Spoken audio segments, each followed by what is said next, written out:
আসসালামু আলাইকুম ভাই। আশা করি আপনারা সবাই ভালো আছেন। আমিও ভালো আছি। মন মানসিক দিক থেকে ভালো নাই, চিন্তা চেতনার দিক থেকে ভালো নাই। দেশে এতদিন ছিল এক সরকার, তার জন্য ছিলাম অশান্তি।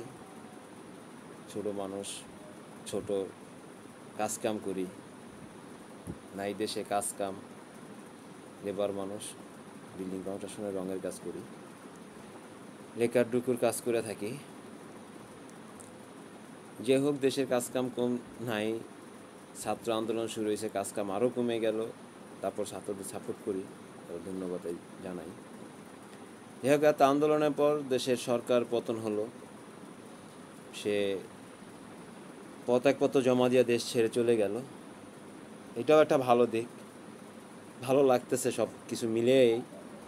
তার ভিতরে এখন একটা নতুন ঝড়, এই ঝড়টা আর ভালো লাগতেছে না।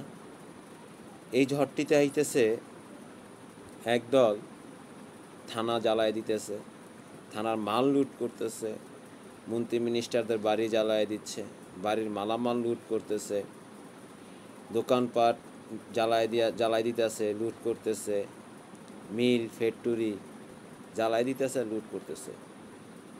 একটা ভার চিন্তা করতেছে না যে একটা ফ্যাক্টরি জ্বালায় দিতেছে, একটা ফ্যাক্টরিতে শত শত হাজার হাজার পরিবার কাজ করে। এই ফ্যাক্টরিটা যদি আওয়ামী লীগের হয়ে থাকে, যদি কেউ দখল করো, সমস্যা নাই। ফ্যাক্টরিটা জ্বালায় দিয়া ফ্যাক্টরির এতটি পরিবারকে কেন রাস্তায় নামায় দেওয়া হলো? এর কোনো জবাব আছে কারোর কাছে? যদি কারো জবাব থাকে, জানা থাকে, অবশ্যই আমাকে জানাবেন, আমারে কমেন্ট করবেন, মেসেঞ্জারে জানাইতে পারেন, কমেন্ট বক্সে কমেন্ট করতে পারেন, কোনো সমস্যা নেই। কেননা এই ব্যাপারগুলো নিয়ে আমি খুব চিন্তিত। নারায়ণগঞ্জে যে ফ্যাক্টরিটি জ্বালায় দেওয়া হয়েছে, তো সেই ফ্যাক্টরিতে নাকি 13-14 জন শিশু বাচ্চা পুরা মারা গেছে।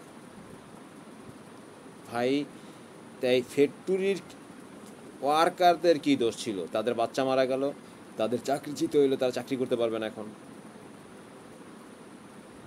আপনারা কি এর জবাব দিতে পারেন আমাকে? উত্তর আছে আপনাদের কাছে জানা? যদি জানা থাকে অবশ্যই আমাকে উত্তরটা দিবেন। অপরাধ করলে পুলিশ করছে, থানা জ্বালায় দেওয়ার কী দরকার ছিল?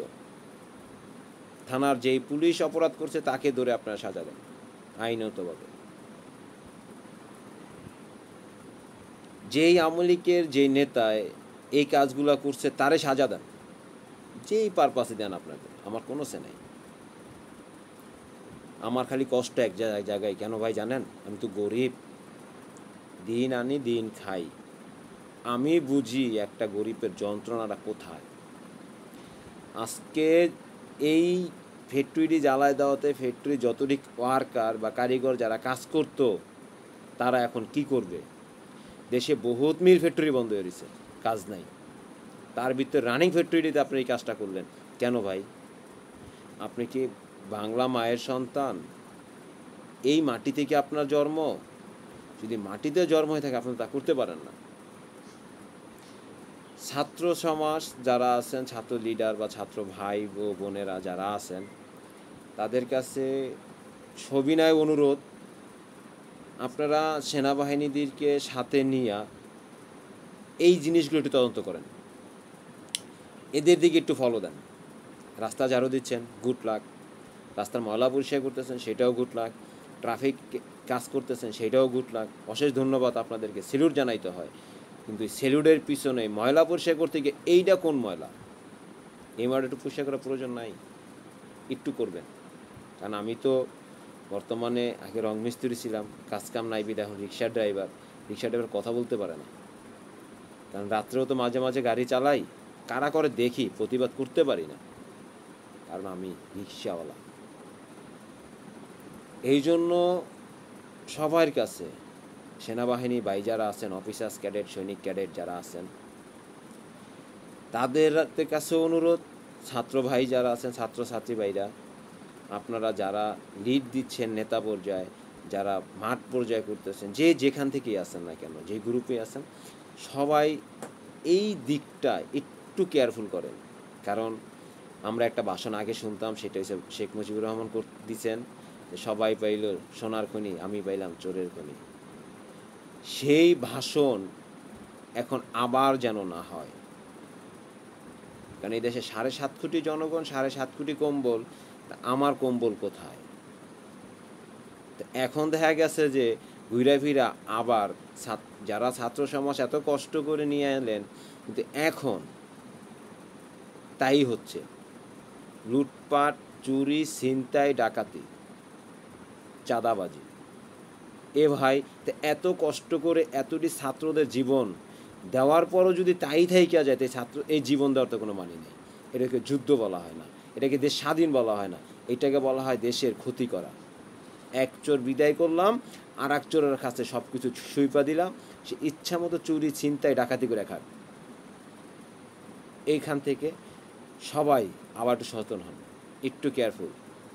আমি জানি না আমার কথা কেউ কষ্ট লাগতেছে, যদি কেউ কষ্ট পায় থাকেন, ছোট ভাই বা কারো সন্তান হিসাবে ক্ষমা দৃষ্টিতে দেখবেন, এবং কি এই দিকগুলো একটু সবাই বাট কেয়ারফুল, একটু সচেতন হন, আর সবাই একটু চোখ কান খোলা রাখুন যেন এই কাজগুলো না হয়। মাজারের যেই ভাইগুলো ভাঙতে যাচ্ছেন, আপনি কি মুসলমানের সন্তান? আমার তো মনে হয় না, আদম সন্তান বলেও মনে হয় না। কোনো মুসলিম ছেলে, কোনো হোসাইনি সৈনিক এই কাজ করতে পারে না। এই কাজ করতে পারে এজিদি মুসলমান, যারা এজিদরা আজীবন ক্ষমতার জন্য লড়াই করছে, ক্ষমতা এলির দর পার চুরি, ছিনতাই, ডাকাতি করছে। এটি এজিদের কাজ, হোসাইনি মুসলমানদের কাজ না, সুন্নি মুসলমানদের কাজ না। সবার কাছে অনুরোধ থাকবে, সুন্নি মুসলমান হয়েন, হোসাইনি মুসলমান হয়েন, এজিদি মুসলমান হয়েন না।